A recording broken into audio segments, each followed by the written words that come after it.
সকল স্বাগতম জনাইছো বৰষা শইকীয়া চেনেললৈ। আশা কৰোঁ আপোনালোক কুশলে আছে, ঘৰতে আছে। ময়ো বৰ্তমান ঠিকে আছোঁ, ঘৰতো সকলোৰে ঠিকে আছে। আজি বহুত দিনৰ মূৰত আপোনালোকৰ ওচৰলৈ আহিছোঁ। প্ৰায় 2-3 মাহ মানেই হ'ল মই একো ভিডিঅ' দিয়া নাই বৰ্তমানলৈকে। ঘৰুৱা কিছুমান অসুবিধা হৈ আছিলে মোৰ। এতিয়া যিহেতু ক'ভিডৰ সময়, ময়ো সৰুকৈ কিবা এটাত সোমাই আছোঁ। সেইকাৰণে 11টা বজাত এতিয়া বৰ্তমান ছুটি হৈ যায় ক'ভিডৰ কাৰণে। ঘৰত আহি আপোনাৰ 1টামান বজালৈ মই ফ্ৰী হৈ যাওঁ। পিছবেলা সময়খিনি মোৰ এনেই থাকে। এতিয়া নতুনকৈ আকৌ আপোনালোকৰ ওচৰলৈ কাপোৰৰ ধুনীয়া ধুনীয়া ডিজাইন লৈ পেলাই আহিছোঁ। আশা কৰোঁ আপোনালোকে ভাল পাব। আগৰ ভিডিঅ'টোৰ নিচিনাকৈ এইটো ভিডিঅ' আপোনালোকে আঁকোৱালি ল'ব। আৰু এটা ভাল খবৰ, মোৰ আপোনাৰ যিটো ইউটিউবৰ পৰিয়ালটো মোৰ 1000 হৈ গ'ল। 1000 সদস্যৰে মোৰ এতিয়া পৰিয়াল। এতিয়া ভিডিঅ'টো আৰম্ভ কৰোঁ। ফটোখন দেখি আপোনালোকে চাগে নিশ্চয় গম পাইছেই কাপোৰযোৰ কি বনাবলৈ লৈছোঁ মই আজি।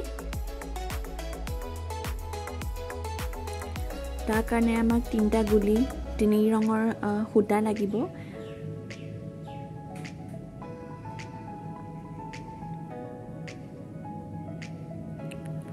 প্ৰথমতে চাদৰখনৰ চাৰিওকাষ আমি চিলাই ল'ম। আপোনাৰ আঁচলৰ আগ দুটাও চিলাই ল'ম আৰু চাদৰখনৰ চাৰিওকাষ আমি চিলাই ল'ম।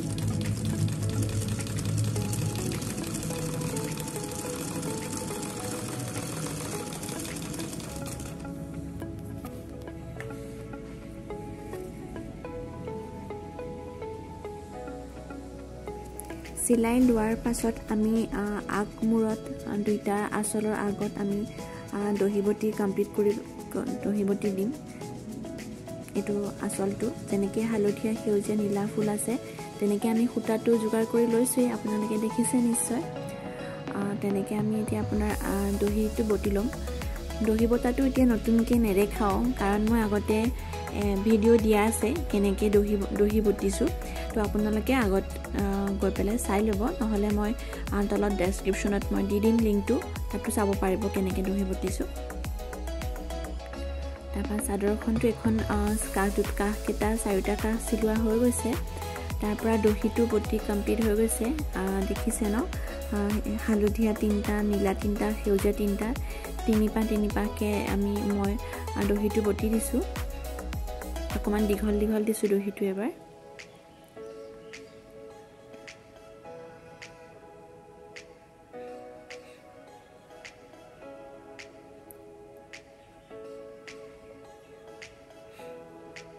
চাদৰখন আচলতে কাপোৰযোৰ বহুত চিম্পুল আছিলে। কাষত আপোনাৰ নীলাকৈ পাৰ্পিন লগোৱা নিচিনাকৈ মিহিকৈ পটি এটা আছিলে।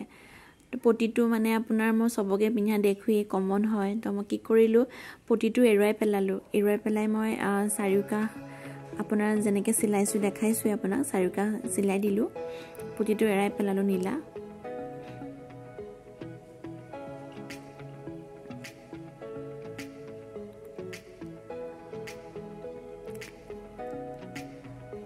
এৰুৱাই পেলাই পাছত দেখিছেনে, ধৰিব পাৰিছে নিশ্চয়। এতিয়া মই এটা পটি এৰুৱা জেগাখিনিত এটা ছাইডে সম্পূৰ্ণকৈ মই দহিৰ কামখিনি কৰি দিলোঁ আৰু আনটো ছাইড মই দহি নকৰাকৈ খালীকৈ ৰাখিলোঁ। এটা ছাইড সম্পূৰ্ণ আচলতেতো দহি বটিলোৱেই, আৰু এটা ছাইড সম্পূৰ্ণকৈ মই আপোনাৰ দহি বটি দিলোঁ পটিৰ জেগাত। এয়া চাওক, এয়া এটা ছাইড মই আপোনাৰ বেছি মিহি কৰা নাই, এটা জোখত সম্পূৰ্ণকৈ দহি বটি দিলোঁ।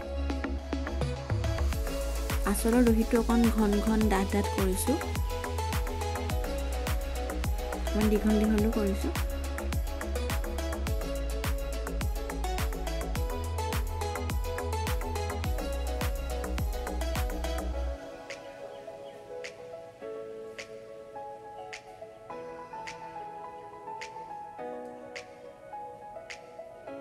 আৰু আনটো ছাইড দেখিছেনে, মই এটা ছাইড দহি বটা নাই, খালি এটা ছাইডহে মই দহি বটিছোঁ।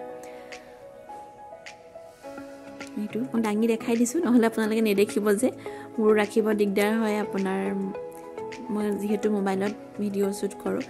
আৰু এটা কথা মই আপোনালোকৰ লগত শ্বেয়াৰ কৰি সুখী হ'ম। মই যে পিন্ধি আছোঁ ব্লাউজটো দেখিছে নহয়, সেইটো মই নিজেই চিলাইছোঁ। মই ক'তো শিকা নাই ব্লাউজ চিলাবলৈ। মই পুৰণা ব্লাউজৰ পৰা জোখ লৈ তেনেকৈ বহুতকেইটা চিলাইছোঁ, বহুত নষ্টও হৈছে। তেনেকৈ মই চিলাই এতিয়া পাৰিছোঁগৈ আৰু ব্লাউজটো মই নিজেই চিলোৱা। ফাইনেল লুকটো আপোনালোকে নিশ্চয় ধৰিব পাৰিছে কেনেকুৱা লাগিছে।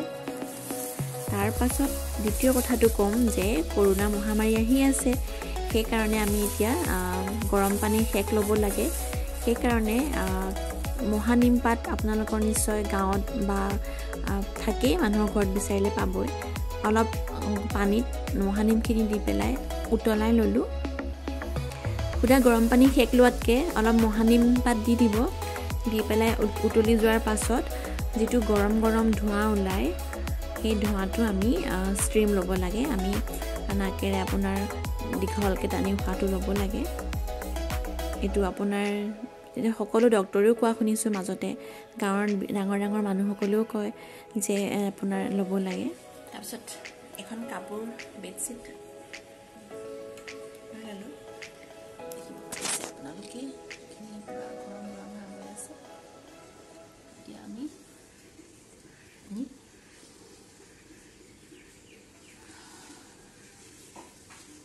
উশাহটো টানি ল'ম। ধোঁৱাখিনি যে আছে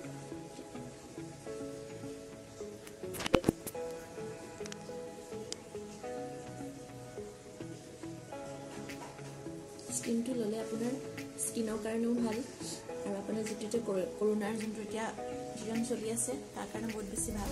তো মই এতিয়া এখন যিহেতু ইয়াৰ গৰম ধোঁৱাটো বাহিৰলৈ ওলাই গৈছে, সেইকাৰণে মই এতিয়া কাপোৰখনেৰে পূৰা ঢাকি ল'ম। আপোনালোকে নেদেখিব এতিয়া। ঢাকি মই